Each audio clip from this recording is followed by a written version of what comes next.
Al ooit van Marion-eiland gehoor? Dit is Suid-Afrika se wildste, mees afgeleë en suidelikste punt, 'n vulkaniese landmassa wat uit die Suidelike Oseaan styg, halfpad tussen Port Elizabeth en Antarktika. Wanneer Suid-Afrika se Antarktiese navorsing en voorraadskip, die SA Agulhas, uitvaar na die Suidelike Oseaan, is daar heelwat pragt en praal by die VNA waterfront. Hierdie keer nog meer, as gevolg van al die regering se baie belangrike persone en mediapersoneel aan boord. Die rede vir die spesiale reis? Om die nuwe wetenskaplike navorsingsbasis op die eiland offisieel te open. Die reis na Marion neem amper 5 dae en daar is nie veel om te doen nie. Etenstye is 'n hoogtepunt. Jy eet hopeloos te veel en as jy skuldig voel, is daar 'n klein gym diep binne in die skip. Om op 'n trapmeel in 'n skip wat jou rondslinger te draf is nie maklik nie. Wanneer die skipsruim leeg is, verander dit in 'n vlugbalbaan. Die kompetisie is sterk tussen die kokke, die offisiers en die helikopterbemanning. Die huidige kampioene van die Agulhas is die Top Dogs en hulle is nogal trots daarop. Die skip is byna 35 jaar oud en word amper uitgetree. Om deur die enginekamer te loop is om 'n goue era van meganiese krag te ervaar.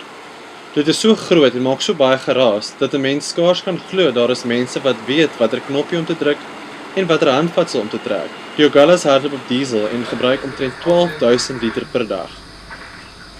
Die skipbrug is ook indrukwekkend. Soos die kajuit van 'n Boeing het kaptein Freddy Ligthelm alles byderhand, as ook 'n uitsig oor die boeg en die water. Leefgedeeltes aan boord sluit die biblioteek en sitkamer in, waar die meeste mense ontspan deur die loop van die dag. S'nags tussen 8uur en 10uur verander dit in 'n kuierplek. Partykeer word daar te veel gekuier.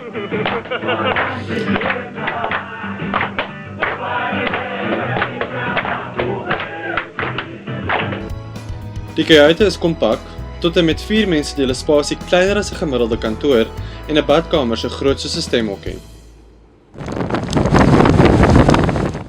Toe John een oggend vroeg hoor, hulle is naby die eiland, het almal na buite gehardloop.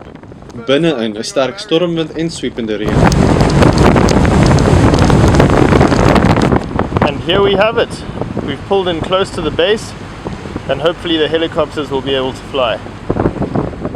Later die middag het die wind genoeg gaan lê om die skip nader aan die kus te kry, waar hulle 'n goeie uitsig oor die nuwe en ou basis gehad het. Daar is nie veilige vasmeerplekke op Marion nie, so alles moet per helikopter na die eiland oorgevlieg word. Die Russiese Kamov helikopter kan net in mooi weer vlieg en die weer het nie saamgespeel nie. John en hulle moes byna 2 dae op die skip wag vir 'n kans om oor te vlieg.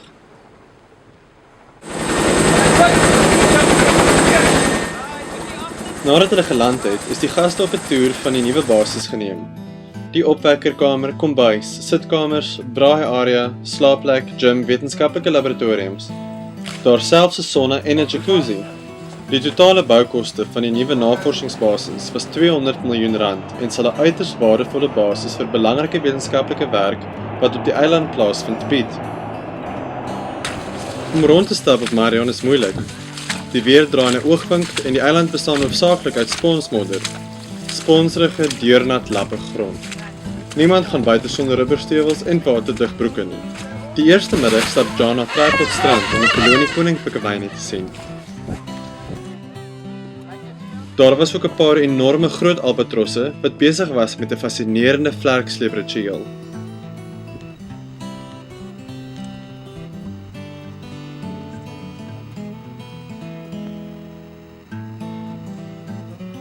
Gelukkig het die weer opgeklaar met die stap na Ship's Cove, 'n verskuilde baai naby die basis die volgende dag.